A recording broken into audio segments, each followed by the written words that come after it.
केवट गया बड़ी चतुराई के साथ और क्या किया। केवट राम रजाय सुपावा पानी कठौता भरी लैया। कठौते में लेकर के आया पानी कि भगवान के चरण लगेंगे तो लल्ली नहीं होगी लल्ला होगा। यानी एक से हम हो जीवे दुई जने और हम बढ़िया चलाई बनैया हमार लौंडो चलाई बढ़िया डबल मजदूरी है चकाचक जीवन में आनंद।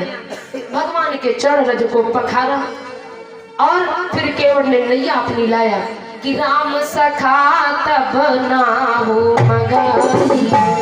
राम सखा तब नामो मगाई।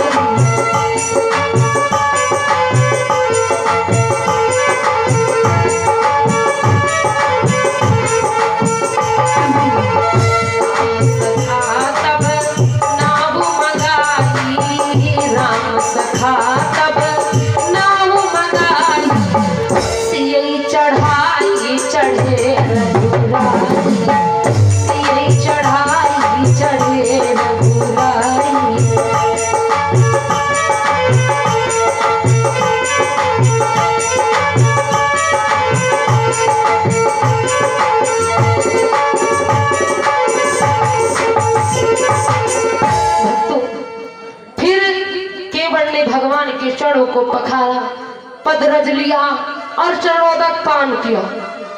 नैया को किनारे लाया। भगवान देखिए गोस्वामी जी ने भक्तों बड़ी ज्ञान की बात यहाँ पर लिखी है चौपाई में। राम सखा तब नाव मंगाई और सियाई चढ़ाई चढ़े रघुराई।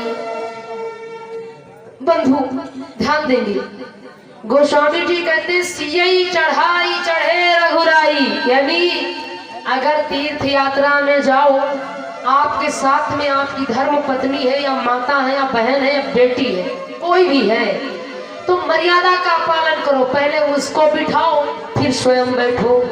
भगवान ने यही किया सियई चढ़ाई चढ़े रघुराई। और जब उतरे तब भी यही किया। केवट उतरी वो भगवान उतरी ठाड़ी भय सुर शरीरेता और राम लखन गुह सिए इसके। भगवान जानकी के समेत प्रथम जानकी को उतारा फिर उतरे। तो बंधुओं कहीं भी तीर्थ यात्रा में जाएं तो पहले पत्नी को बिठाएं और ना ही तो 5 मीटर की साड़ी लपेटे और आप तो बढ़िया पैंट शर्ट में आई ट्रेन बैठ लिए चल दिए। और ऐसा हुआ एक भैया जी अपनी पत्नी को लेकर के गए थे यात्रा करने और जब पहुंचे स्टेशन पर बाराबंकी तो ट्रेन आई और जैसे ट्रेन आई भैया जी तो तुरंत बैठ लिए लपक करके चढ़ गए। ट्रेन में भीड़ थी मैया जी नहीं बैठ पाई और भैया जी बैठ करके चले गए। ट्रेन चल दी और जा करके ट्रेन तो पहुंच गई लखनऊ लेकिन मैया जी बाराबंकी में टहल वही बाराबंकी में टहल हो गई। और हमारे भारत भूमि की मर्यादा है कि हमारी माँ बहनें पतियों के नाम नहीं कहती हैं कुछ भी बन बिगड़ जाए। इतनी बड़ी मर्यादा का पालन करती। दूसरी ट्रेन आई टीटी उतरा देखा एक देवी रोती है। देवी तुम क्यों रोती हो क्या हुआ किस कारण से रोती हो। अब वही बताती कहा महाराज हमारे पति देव चले गए। कहीं कहा तुम्हारे पति चले गए तो ये ट्रेन वही चले गए। कहीं ट्रेन में नहीं चले गए ट्रेन में बैठी कहीं चले गए और रावण तो कहीं तो चले गए तुम चली जाते तुम कह रही तो कहीं महाराज हमारे पति बैठ कर ट्रेन में चले कहाँ गए लखनऊ। अच्छा अपने पति का नाम बताओ अभी हम जाएंगे हमारी ट्रेन जा रही हम बता देंगे तुम्हारे पति मिल जाएंगे तुम वापस चले आएंगे। अब वही कहते कहाँ पति देव का नाम हमरे चिरैये माँ। कहीं कहा चिरैये माँ ये चिरैये नाम कौन है। कहीं ओ टीटी बाबू कुछ कहा ना हमारे पति का नाम चिरैये माँ। कहीं चिरैये बकाया। देखिए देहात की माता है और पति का नाम कहती नहीं है मर्यादा का पालन कर रहे। कहीं टीटी बाबू हमारे पति का नाम चिरैये माँ। अच्छा टीटी मान लो का हुए न पढ़ तो का वहां मान पढ़ समझदार रहे। कहीं अच्छा तुम्हारे पति का नाम चिरैये माँ। चिड़िया कैसी होती हरी हरी हुआ कहीं नहीं हुआ। तुम्हारे पति का बगुला नाम कहे ओ टिट्टी बाबू हमारे पति चिड़ैया नाम। तिलोरी नाम ओ टिट्टी बाबू हमारे पति चिड़ैया नाम यू नाम नहीं है। तव का नाम गौरैया नाम या हाउ नहीं नाम। तव का नाम कबूतर नाम तव का नाम ओ टिट्टी बाबू हमका डांटा ना हमारे पति नाम चिड़ैया माँ। कहीं हमारे पति नाम चिड़ैया माँ कहीं तव का नाम चिड़ैया माँ बताइए हो। तव का नाम टिहरी नाम या हो नहीं नाम। तव का नाम उल्लू नाम नहीं नाम साहेब। तव का नाम ओ टिट्टी बाबू हमारे पति नाम चिड़ैया माँ। कहीं अच्छा यू बताओ वह चिड़िया हुआ कैसे कहीं सुनो वह चिड़िया हुआ कैसे रंग तो बताइए हो। कहीं न साहेब हुआ चिड़िया हरी हरी हुआ है। हीरा लाल तो नहीं नाम या हाउ नहीं नाम। तब का नाम तो बताइए हो। कहीं न ओ टिट्टी बाबू हमका डांटो ना हमारे पति चले गए नाम हमारे पति का चिड़ैया माँ। टिट्टी बाबू समझ गए हरी हरी चिड़िया है आखिर तो कौन चिड़िया हुआ। अपने मन में सोचेगा कहीं तोता राम तो नहीं ना कहीं बस बस हमारे पति की है ना। तो दादा ये भारत भूमि की माताओं की महिमा नहीं गाया जा सकता इतनी बड़ी महिमा। और ये अपने पति के नाम ना कही है चाहे इनके आधार कार्ड ना बने जन सेवा केंद्र से लौट आवे। हाँ हॉस्पिटल कहो 5 बार जाए दवाई ना मिले लेकिन नाम ना कही है। हाँ नाम कैसे कही भारत भूमि की है। और जैसे कि अब कथा चल रही है अब एक बार हम भजन करवा रहे थे एक स्थान पर और वहां पर बड़ी सुंदर चौपाई भजन में चल रही थी कि दीन दयाल बीरज संभारी हरहु नाथ मम संकट भारी।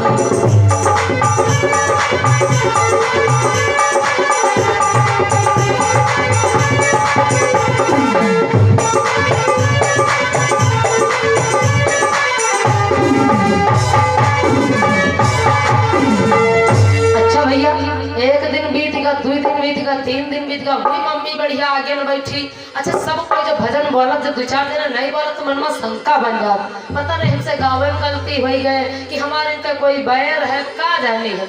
हम परदेसी तुम परदेसी न हम जानी तुमका न तुम जानो हमका। अमन में हमारे शंका बनी पड़ी कि सब कोई तो भजन बोला थी मम्मी पता नहीं काहे नहीं बोलती। हम कहना था तुम काहे गुस्सा हो तुम काहे नहीं बोला। हम रोज कहे दीन दयाल बिरज संभारी हरहु नाथ मम संकट भारी संकट दूर करो और तुम काहे नहीं बोला। कहे तुमका बहुत मालूम है कि मेरे पपुआ पप्पा का नाम आए। हम कहते तो ठीक अब हम कहा देगी तुम्हारे पप्पू पप्पा दीन दयाल नाम हमका का मालूम। तब अरे होई का करे कि भगवान का नाम है तुम कहीं डालो होई का करे। अब कहती का सुनो अरे पप्पू के बप्पा बीरज समभारी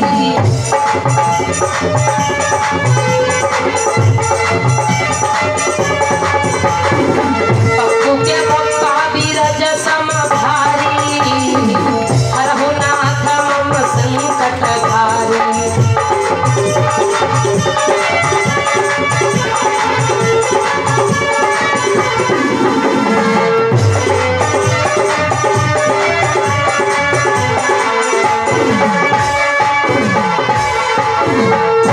तो भक्तों ऐसी ऐसी तो हमारी मर्यादा भारत भूमि में चल रही और जो संस्कार जो मर्यादा अपने भारत देश में है आप अन्य देशों में नहीं पाओगे। जाकर के भ्रमण कर लो देख लो क्योंकि भगवान के 24 अवतार हुए और 24 अवतार अपने भारत भूमि में हुए। इसलिए देशों में अगर कोई महान है तो हमारा भारत देश। हम सभी महान हैं जिस देश में जिस भूमि पर हमारे नारायण ने नाना रूपों में अवतार है। तो अच्छा वही का कर मान लो अपने पति नाम हो तो बहु कह देख चाहिए कोई दिक्कत नहीं। भगवान ने देखी यही चतुराई किया कि यह चक्कर ना हुआ कि हमारी जानकी है नदी की पार टहरे घूमे हम पार टहरी घूमे। इससे का मतलब, सियई चढ़ाई चढ़े रघुराई, भगवान नैया पर बैठ लिए, केवट नैया को अपनी मंद मंद गति से, भगवान बैठे नैया में, गंगा नदी भी बहुत धीरे धीरे बह रही, केवट गाने लगा, गुणगान करने लगा और कहता है कि मोरी नैया माँ बैठे भगवान, गंगा मैया धीरे बहो, मोरी नैया माँ बैठे भगवान, सरिता धीरे बहो। नैया में आए भगवान, गंगा मैया धीरे बहो, मोरी नैया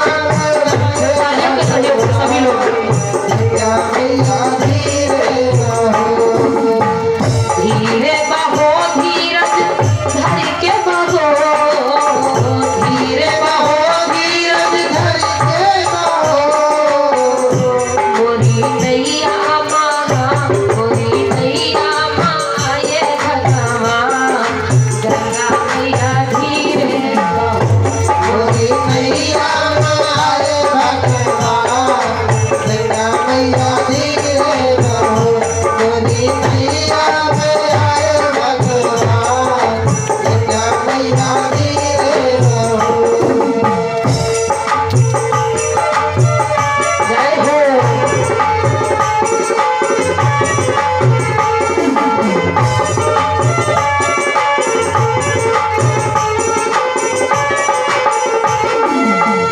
साहिब की बुरी नाव बनी है, साहिब की मोरी नाव बनी है, साहिब की मोरी नाव बनी है, साहिब की पतवार, गंगा मैया धीरे बहो, साहिब की पतवार, गंगा मैया धीरे बहो, मोरी नैया में आए भगवान, गंगा मैया धीरे बहो।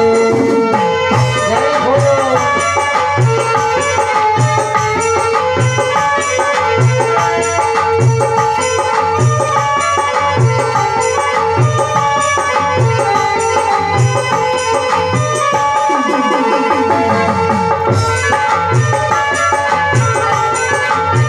हरि ओम।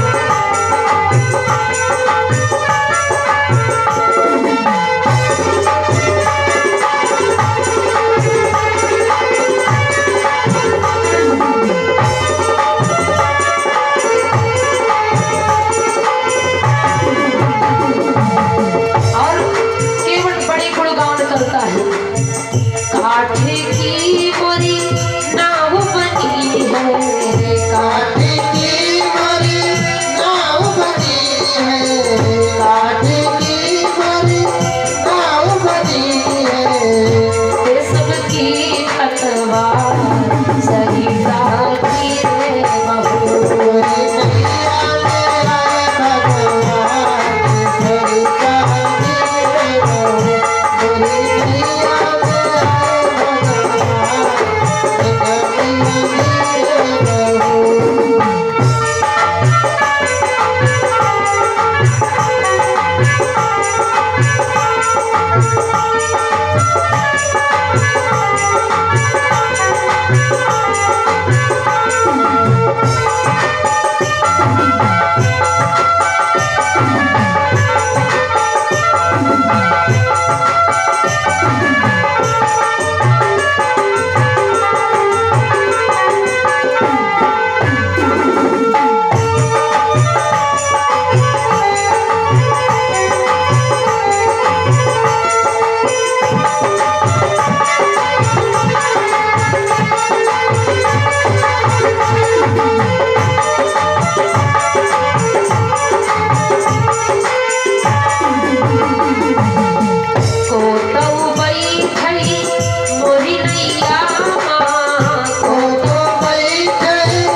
सरिता धीरे बहो, मोरी नैया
धीरे रहो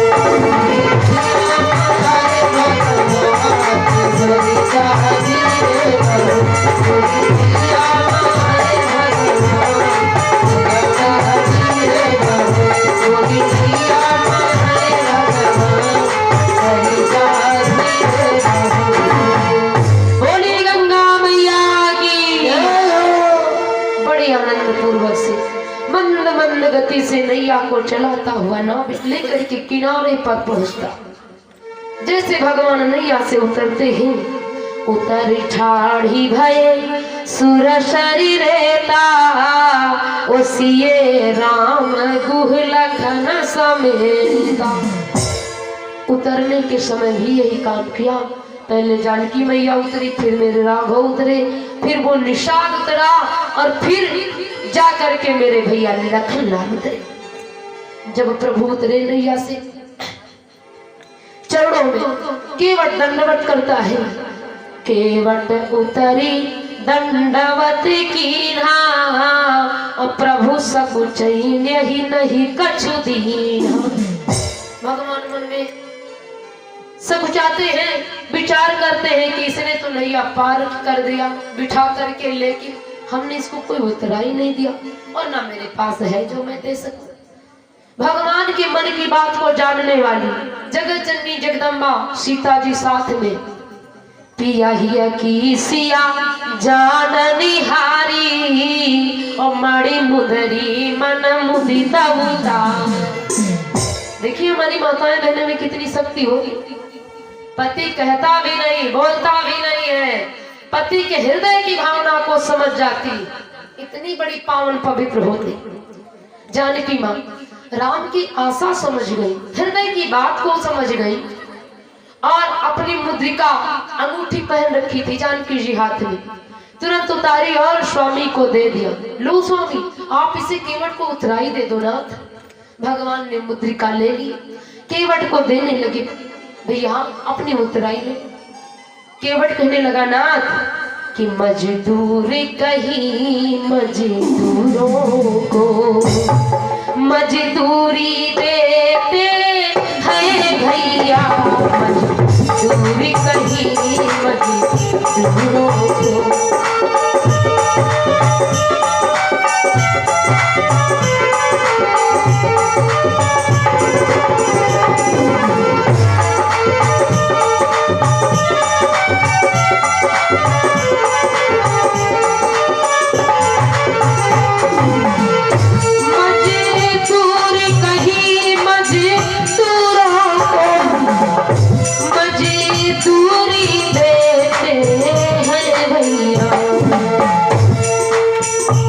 मल्लाह कहीं मल्लाह हो, मल्लाह कहीं मल्लाह हो, मल्लाही लेते हैं भैया, मल्लाह कहीं।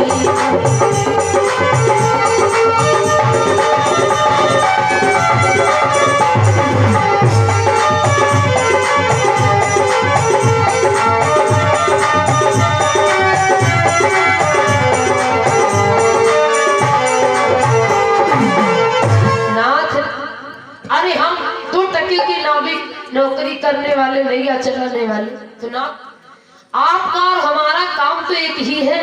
आप भवसागर के मल्लाह हैं और हम इस गंगा नदी के मल्लाह हैं, तो ना आप मुझे उतराई दें और ना हम आएंगे तो उतराई मेरी लेना, फिर वहां कुछ पूछना जांचना नहीं।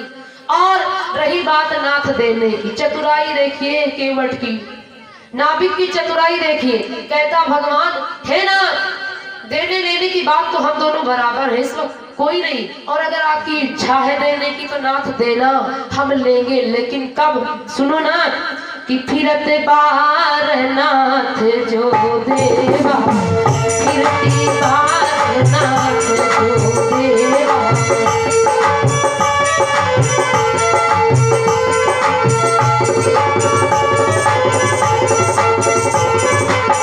फिरती बार नाथ मुहि देवा, फिरती बार नाथ मुहि देवा, सोई प्रसाद शीस धरि लेवा,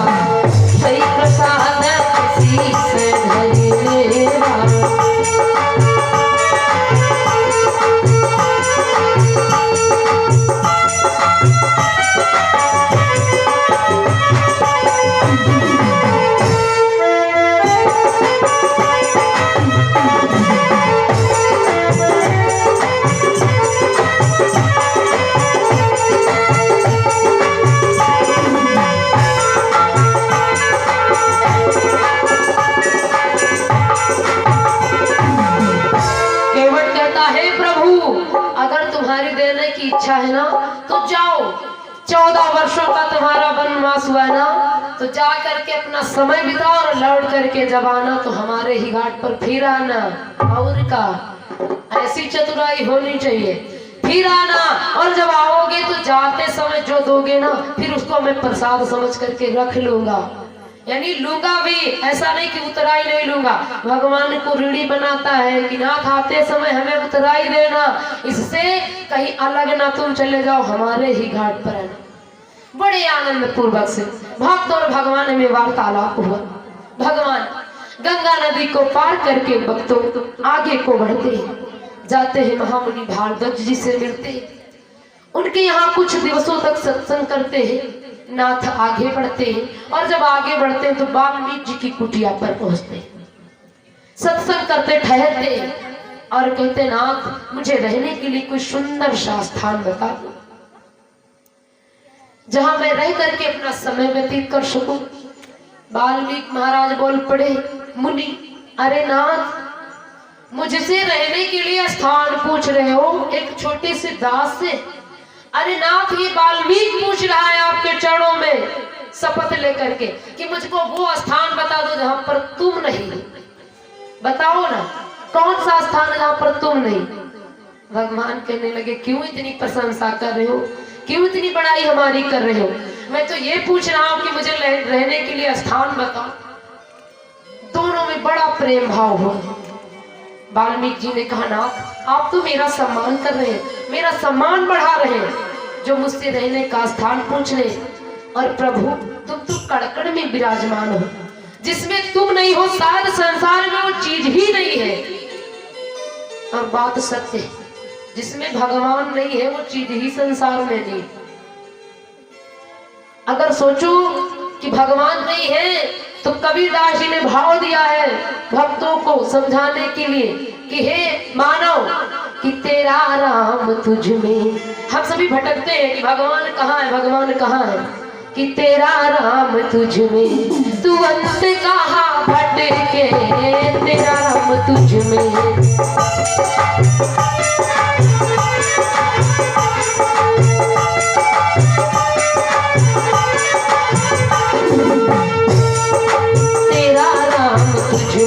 तू अंत कहाँ भटके, तेरा राम तुझ में।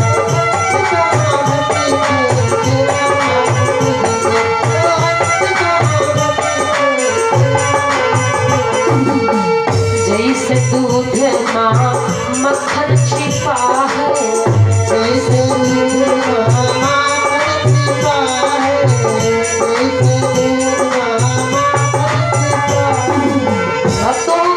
परमात्मा को खोजिए और देखिए, विचार कीजिए। आप एक कटोरी में दूध ले लीजिए और फिर उसमें उंगली चलाइए, देखिए मक्खन है, नहीं मिलेगा, परिश्रम करना पड़ेगा। दिखे नहीं माखन, दिखे नहीं माखन, मखानी भीतर देखे, तेरा राम तुझ में, तू अंत कहाँ भटके, तेरा राम तुझ में।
होती है, लेकिन महिमा प्रभुता कैसी क्या है, लाल पत्ती तो हरी है, दिख रही साक्षात, इसलिए विचार करो भगवान है कहाँ। जैसे मेहंदी माँ लाली छुपी है, जैसे मेरी मलाई छिपी है, जैसे मेरी मलाई छिपी है। दिखे नहीं लाली हो, दिखे नहीं लाली, बेटा बिना रगड़े तेरा नाम तुझ में, तू वक्त कहाँ भटके तेरा नाम वक्त कहाँ भटके तेरा नाम तुझ में, वक्त कहाँ भटके तेरा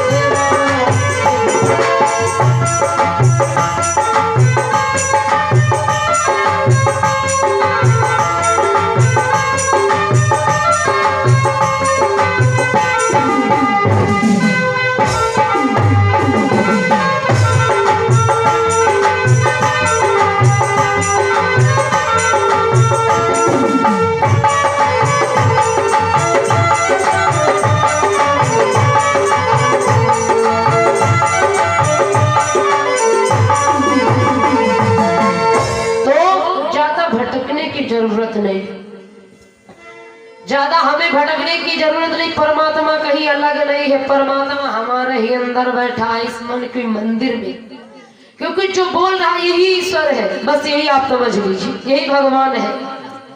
तो जैसे पूछा वाल्मीकि जी से, मुनिवर मुझे रहने के लिए सुंदर सा स्थान बताओ।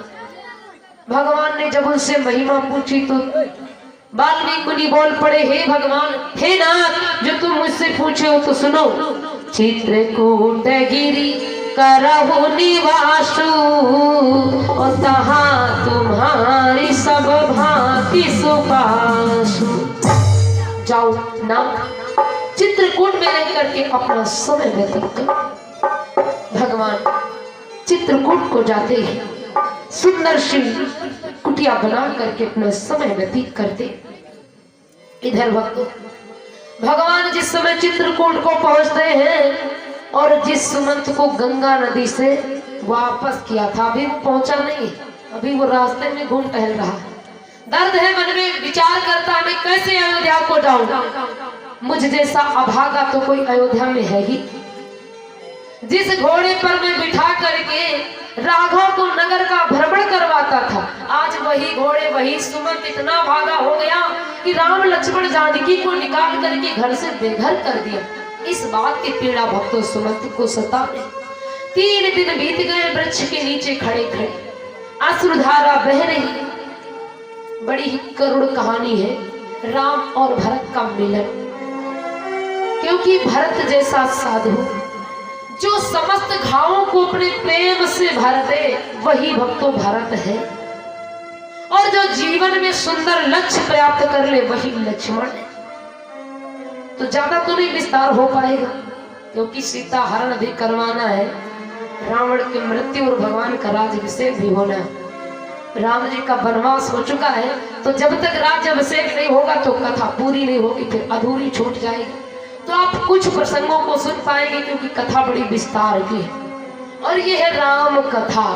राम कथा ऐसी कथा है, इसमें समस्त कथाएं आ जाती हैं।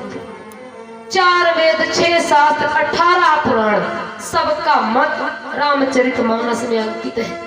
एक एक चौपाइयां बड़े चुन चुन के, बड़े विचारों के भावों के साथ लिखी गई, इसलिए ज्यादा विस्तार से तो नहीं हो पाएगा, लेकिन हमारे श्रद्धालु लोग समझने की कोशिश पूरी करें। तो देखिए भाइयों में प्रेम, राम जी कहां पर है? चित्रकूट में पहुंच चुके। भैया भरत शत्रुघ्न नाना के घर है। महाराज दशरथ अपने प्राणों की अभी आशा लिए बैठे, हो ना हो सुमंत वापस आएगा तो मेरे राम को लेकर के आएगा, मेरी जानकी को लेकर के आएगा, मेरे लक्ष्मण को लेकर के आएगा। इसी आशा में भक्तों 3 दिवस हो चुके, अभी प्राण जीवित है। और जबकि महाराज दशरथ ये कौन है? सतयुग के स्वयंभू मनु हैं। इन्होंने भगवान से वरदान लिया था।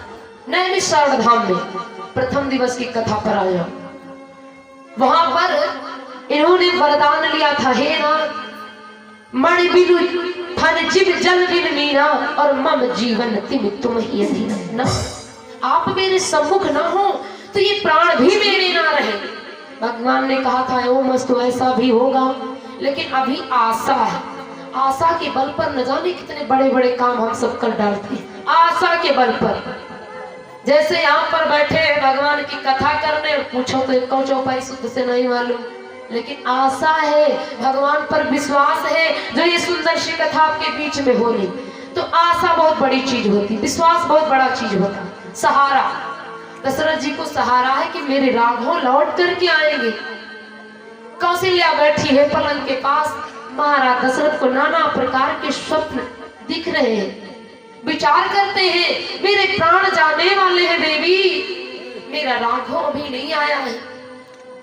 होते करते भक्तों सुमंत शाम की बेला में अयोध्या को पहुंचता है, रात्रि के समय गौधूली बेला में, ताकि ना कोई मिले ना हमसे कोई पूछे कि तुमने राघव को कहाँ छोड़ा, क्या किया क्या नहीं किया। पहुंचता है जिस समय मानव मृतक प्राणी के प्राण आ गए हो, ऐसी दशरथ जी की अवस्था हो गई। बड़े उतावले होकर के मूर्छे से खड़े हो गए। तात सुमन, मेरे राघव को लेकर के आए हो ना, मेरे लक्ष्मण को लेकर के आए हो ना, मेरी राज दुलारी बहू लाए हो ना। सुमंत भक्त फूट फूट करके रोने लगा, महाराज मैं किसी को ना ला सका, आपसे बड़ा भागी ये सुमंत है, क्योंकि आप तो अयोध्या में रहे, लेकिन मैं तो लेकर के गया, छोड़ आया, अयोध्या से बाहर कर दिया।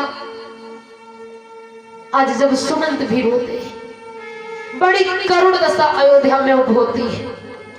नाथ, मेरे राम ने क्या कहा, तात मुझे बताओ।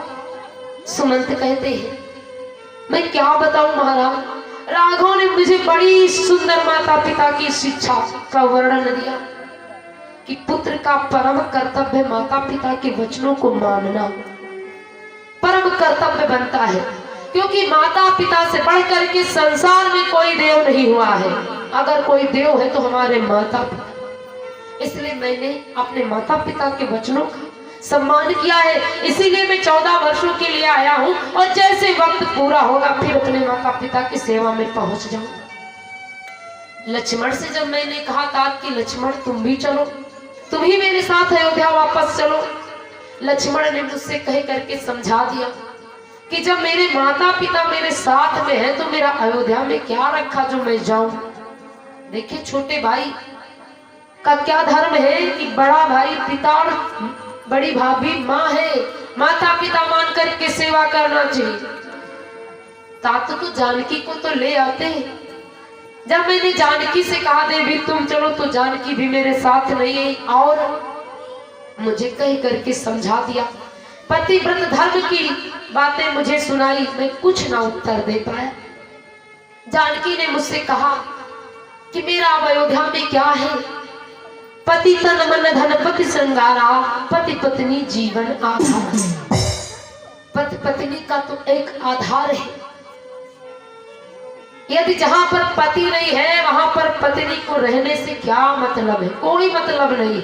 इसलिए अयोध्या में हमारा क्या है तो मैं अयोध्या जाऊं, मेरी अयोध्या तो वहीं पर है जहां पर मेरे स्वामी है, मेरे राम है। नाथ में किसी को ना ला सका। इस बात को जब सुनते हैं दशरथ जी, भक्तों ने वो श्राप याद आ जाता है जो श्रवण कुमार के माता पिता ने दिया था, देवी रौनका और महाराज मातु का प्रसाद, दोनों ने श्राप दिया था, हे दशरथ जिस प्रकार से हम पुत्र वियोग में अपने प्राणों को त्याग रहे हैं, एक दिन यही आएगा कि पुत्र के वियोग में तुम भी अपने प्राणों को छोड़ोगे।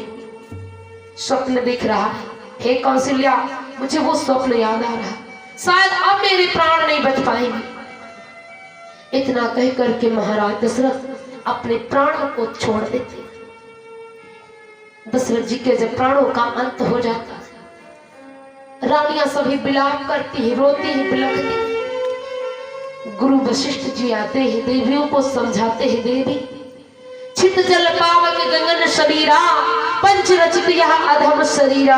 देवी शरीर तो नश्वर है और संसार का दस्तूर है कि एक आता है तो एक जाता है। जिस प्रकार से एक पेड़ में पत्ते लगते हैं, अन्य प्रकार से नाना प्रकार से उस वृक्ष की सहायता सेवा करते, लेकिन एक दिन ऐसा आता है कि वही पत्ता डाल से टूट जाता, फिर उसमें नहीं लगता है, अर्थात दूसरा पत्ता निकलता है नया। उसी प्रकार से एक संसार से जाता है तो एक आता है। देवी क्यों रोती है? ये तो शरीर नश्वर है। नाव में तेल भरवाया जाता है जिसमें दशरथ जी महाराज की लाश रखी जाती है। भरत शत्रुघ्न को बुलवाते हैं वशिष्ठ जी दूतों को भेज करके और कहते हैं जा करके उनको ये चर्चा मत देना कि महाराज दशरथ का अंत हो गया और राम लक्ष्मण और जानकी वन को गए। जा करके शीघ्र अतिशीघ्र उनको बुला करके लाओ। जाते हैं दूत भरत शत्रुघ्न को बुला करके लाते हैं। आज जब भरत शत्रुघ्न अपने नगर अयोध्या को आते हैं, जो अयोध्या सदा फूलों की भांति मुस्कुराती रहती थी, आज वो अयोध्या गांव के बाहर, नगर के बाहर ही मानो रो रही है, अश्रुधारा बहा रही नगरी। भरत पूछते तात हमारी अयोध्या में क्या हुआ है? आप मुझसे कुछ छुपा रहे हैं। मेरी अयोध्या सदैव मुस्कुराती रहती थी, आज मेरी अयोध्या में मुझे कोई हंसता हुआ ना मिला। क्योंकि पशु पक्षी भी भगवान जब से अयोध्या से चले गए हैं जल को पान करना छोड़ दिया, घोड़ों ने भोजन करना छोड़ दिया। ये पशु पक्षियों की भावना तो मनुष्य की भावना को हम क्या बताएं। गोस्वामी जी कहते कैसे मैं वर्णन करूं कि अयोध्या की कैसी दशा थी उस वक्त। आज भरत शत्रुघ्न आते हैं, मन में विचार करते कि मैं पहले, गोस्वामी जी ने जब चौपाई लिखी कि मेरे भरत शत्रुघ्न प्रथम कैकेयी के पास गए, कारण था कि कैकेयी ने राज्य मांगा है और राम जी को वनवास दिया ना, ये कारण नहीं था। कारण तो ये था, भरत ने मन में विचार किया कि पहले मैं जाऊंगा मैया कैकेयी के भवन, क्योंकि कैकेयी के जैसा कोई अयोध्या में राम से प्रेम करने वाला नहीं था। बंधु, कौशल्या से भी ज्यादा मैया कैकेयी राम से प्यार करती थी। इसलिए भरत और शत्रुघ्न दोनों आते कौशल्या के भवन, कैकेयी के भवन को जाते। कैकेयी ने सुंदर आरती की थाली सजाई, भरत की आरती उतारी। भरत ने पूछा मैया मेरे भैया नहीं दिख रहे हैं, मेरी भाभी नहीं दिख रही है, पिताश्री कहाँ मैया, मुझे उदासी क्यों दिख रही है अयोध्या में, मैया मुझे कारण बताओ। मैया ने कहा पुत्र बस थोड़ी सी बात बिगड़ गई, थोड़ी सी बात बिगड़ी। भरत ने कहा मैया कौन सी बात? बस बेटा थोड़ी सी बात बिगड़ गई, जो तुम्हारे राज तिलक की हमने सारा काम बना लिया, सारी तैयारी हो गई, लेकिन तुम्हारे पिताश्री कांत हो गए और तुम्हारे भैया भाभी बन को गए। मैया कैसे? कहा मेरे द्वारा पुत्र, मैंने तुम्हारे लिए राज्य मांगा और राम और लक्ष्मण को वन भेज दिया। भरत लाल बोल पड़े अरे मैया दुष्ट, क्या तू वो कैकेयी नहीं है जो सदा कैकेयी रहती थी मेरे नजरों के सामने, राघव से प्रेम करने वाली? अगर तू वो कैकेयी है अयोध्या की, ऐसे सत्य कहते हुए तेरी जिह्वा ना कटी? माँ मुझे विश्वास नहीं होता कि तू मेरी माँ कैकेयी है, और यदि तू कैकेयी है, तूने राम को वन दिया, तो मेरे जैसा पापी अधर्मी कोई नहीं होगा जो तेरी कोख से मेरा जन्म हो। भरतलाल जब ऐसा कहते कि तू तो माँ कहलाने योग्य नहीं, कैकेयी मैया बोल पड़ी भरत बस अब तू कुछ मत बोल, मुझे तो यही याद आता है कि तेरे से तो अच्छा मेरा राम था, जाते जाते मेरे चरणों में प्रणाम कह करके गया, लेकिन तुझको तो मैंने जन्म दिया, पाला पोसा संवारा बड़ा किया, और आज तू कहता है कि तू तो माँ कहने योग्य नहीं। भरत ने कहा बस मैं यही चाहता था कि तेरे से सदा मेरे से ज्यादा तुम्हारा राम तुम्हारा रहे और तुम राम की माँ रहो, मैं यही चाहता हूँ, यही वचन सुनना चाहता हूँ। दौड़े दौड़े गए, कौशल्या की गोदी में गिर गए, मानो कौशल्या के प्राण जाने वाले थे, लेकिन भरत को पाया तो एक बार जीवित हो गए। भरत अब तो मुझे पूरा विश्वास हो रहा है कि मेरा राम लगता है लौट करके आया है, क्योंकि राम और भरत में कोई विशेष अंतर नहीं है। भरत भैया कौशल्या की गोदी में बैठे, मैया कौशल्या को मानो भक्तो धैर्य धारण हुआ, थोड़ा धीरता आई, हृदय को शांति मिली। हल्की सी मुस्कान आई। लेकिन भैया भरत ने पूछा, मैया मेरे भैया और भाभी और मेरा छोटा भाई लखन ये वन को कैसे गए? मैया कौशल्या दशा बताने लगी। मानो भक्तों फूट फूट पड़ के मैया कौशल्या रो पड़ी। पुत्र मैं क्या बताऊं, बस यही बात तो मुझे भी करती है कि एक माता का पुत्र अगर कॉलेज पढ़ने को जाता है तो मैया जब तक बच्चा लौट करके नहीं आता आशा लगाए बैठी रहती, जबकि टिफिन बना करके देती, पुत्र को तैयार करके भेजती है, फिर भी आशा रहती अभी हमारा बच्चा आएगा तब हम भोजन करेंगे साथ में बैठकर। लेकिन आज बताओ कौशल्या कैसे धीरज रखे? एक राजा का राजकुमार और वो भी फकीर बन कर गया, बनवासी बन करके गया, तन पर कोई कपड़ा भी नहीं, पाँव में चप्पल भी नहीं है, और मेरे राम कमल के पराग पर सोने वाले। कौशल्या इस बात को सोच करके फूट फूट रोती, हे भरत ये बात मैं कैसे बताऊं? मेरा राम न जाने कैसे सोता होगा, क्योंकि पराग के कमल पर मेरे राम सोने वाले, न जाने कैसे उन्हें सोने का आसन मिलता हो, न जाने उन्हें कैसी छाया मिलती हो। और फिर बेटा मेरे राम 14 वर्षों के लिए गए।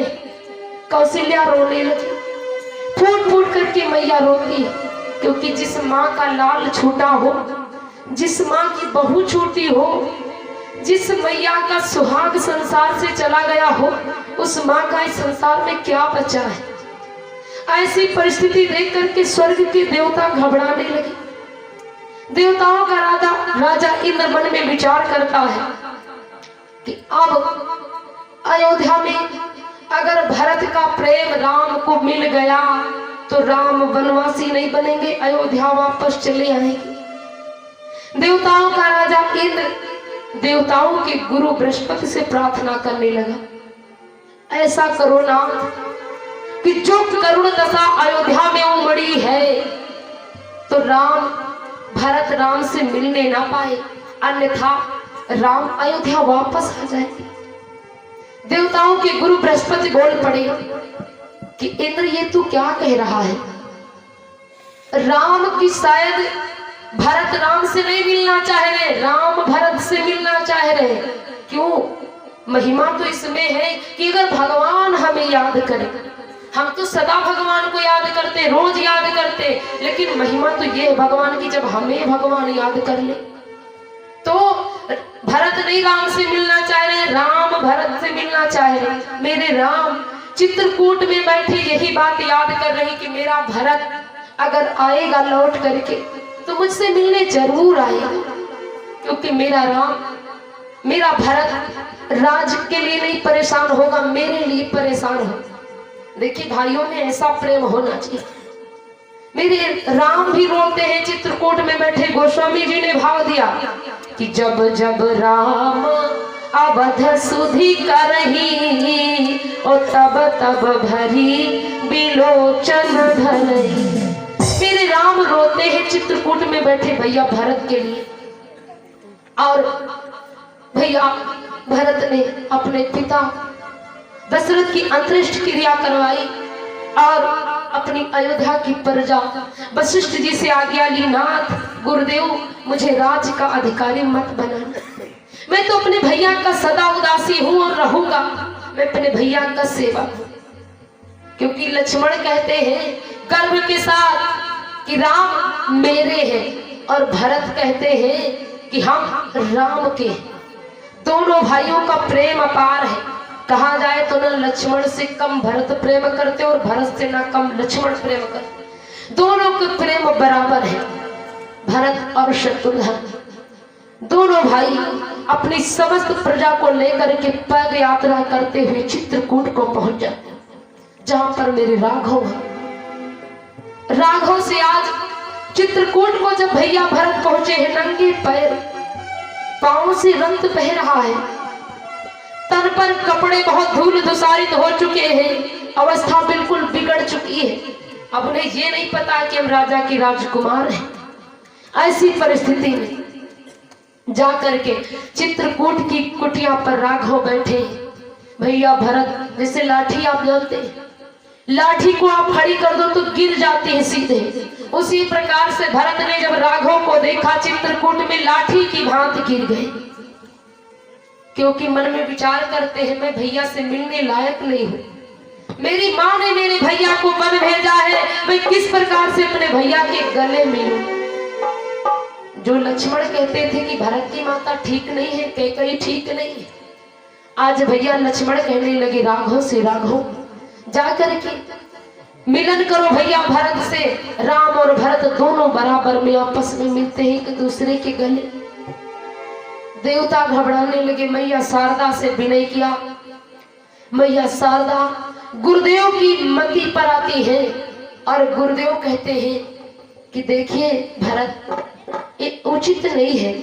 दशरथ जी और कह करके गए हैं कि 14 वर्षों का वनवास उनके आगे मांगा था कैकेयी ने, इसलिए राम को अयोध्या के लिए मत बुलाओ। और अगर अयोध्या की राजधानी सुनी है, तुम भी राज्य के अधिकारी नहीं बनना चाह रहे हो, तो राम से प्रेम है तो राम की चरण पादुका ले। गुरुदेव ने जब बताया कि गुरु बोले इस बात का है यह सुगम उपाय, और पधारने को पादुका दो अपनी रघुराई। जैसे कहा गुरुदेव वशिष्ठ ने, राघव अपनी चरण पादुका भैया भरत को दे दो, ले जाकर के ये अयोध्या की राजधानी पर रख देंगे और उन्हीं की पूजा करेंगे। भैया भरत ले करके चल देते हैं चरण पादुकाओं का, क्योंकि देवताओं ने विनय किया है शारदा जी से, क्योंकि राम अगर वन से वापस चले गए तो पृथ्वी का भार दूर नहीं होगा। भैया भरत चलने लगते हैं समस्त सेना के साथ। मेरे राघव कहते हैं कि हे भैया भरत भैया मेरी में जा खड़ा हूं, भरत भैया मेरी में जा खड़ा हूं, भरत भैया मेरे में जा खड़ा हूं, भरत भैया मेरे में जा खड़ा हूं।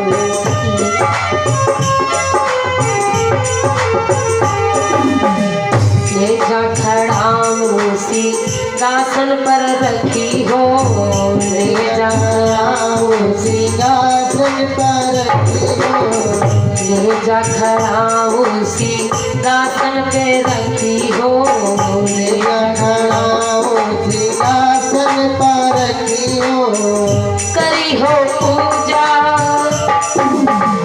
करी हो पूजा भरत भैया मेरी ले जा खड़ा हूं, भरत भैया मेरे ले जा खड़ा हूं, भरत भैया मेरे ले जा खड़ा हूं।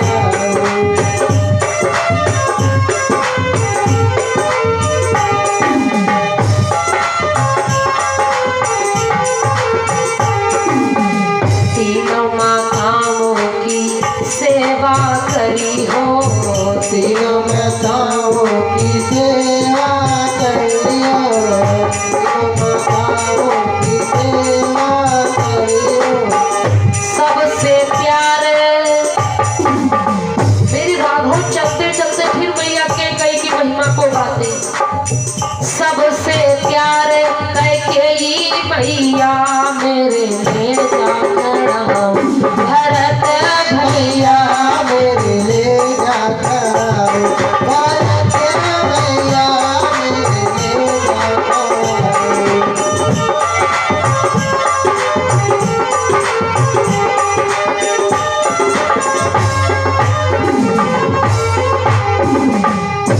आज मेरे राघव के कहने पर भैया भरत चरण पादुकाओं को लेकर के आते, अयोध्या के राज्य सिंहासन पर रखते, उन्हीं की भक्तों पूजा होती। लेकिन ज्यादा विस्तार से प्रसंग नहीं हो पाया है, आप लोग को समझने में असमंजस होता हो, लेकिन फिर भी आप समझते चलिए।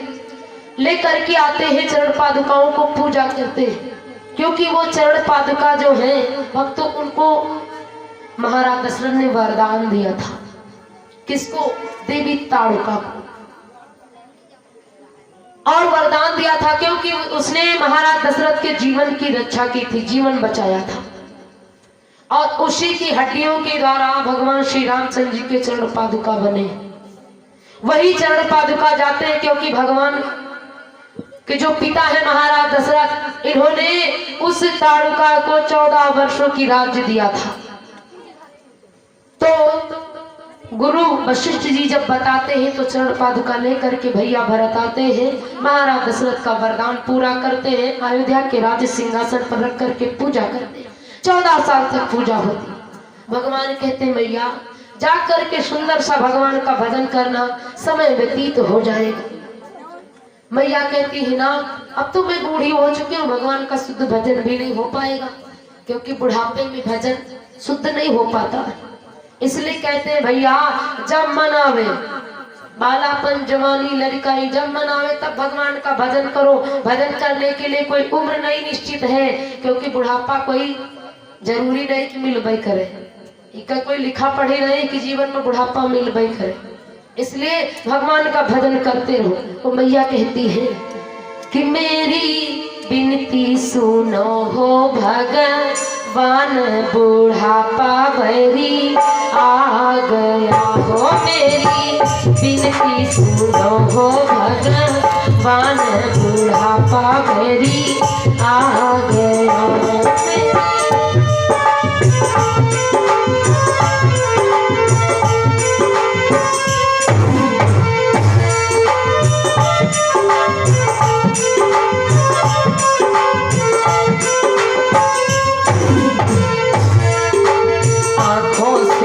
पड़े दिखाई कानों से न सुनावे,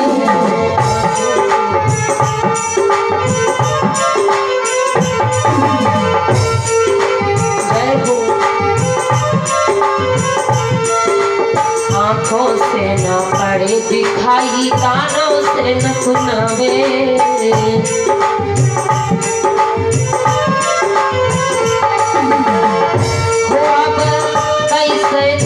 मैं तेरा ध्यान, बुढ़ापा भरी आ गया हो। मेरी विनती सुनो हो भगवान, बुढ़ापा भरी आ गया हो। मेरी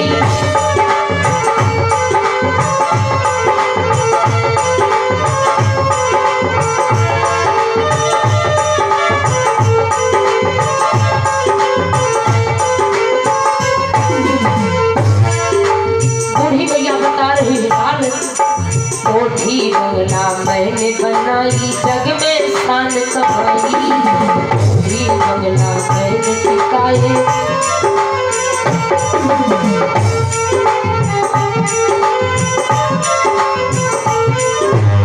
तो जीवन में चाहे जितना आप धन इकट्ठा कर लो, चाहे जैसी शान बना लो, लेकिन अंतिम में कुछ नहीं काम आने वाला।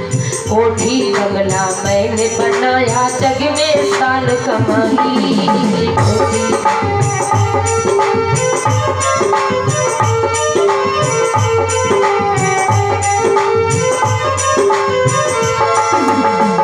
हो आज आवे ना कुछ भी काम, बुढ़ापा भरी आ गया हो। मेरी विनती सुनो हो भगवान, बुढ़ापा भरी आ गया हो। मेरी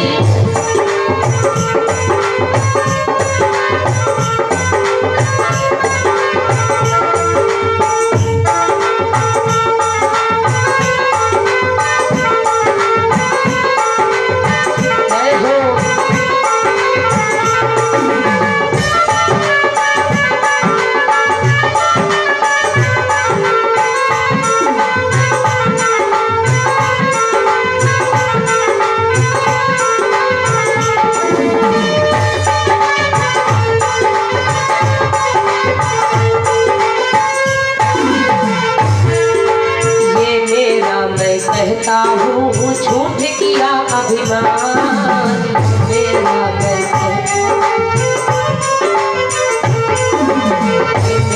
मैं कहता हूँ झूठ किया अभिमान।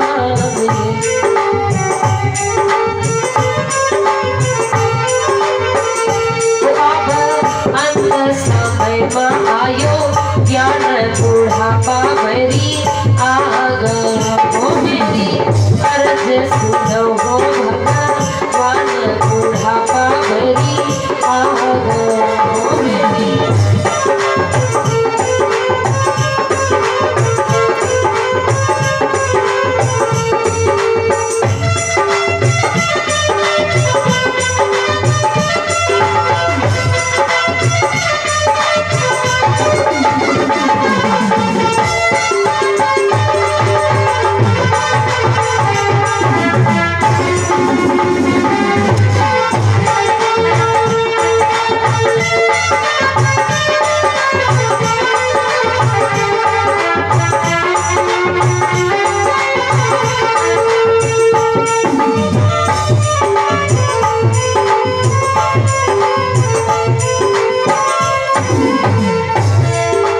राम नाम जो मैं रट लेता तो ना अब पछताता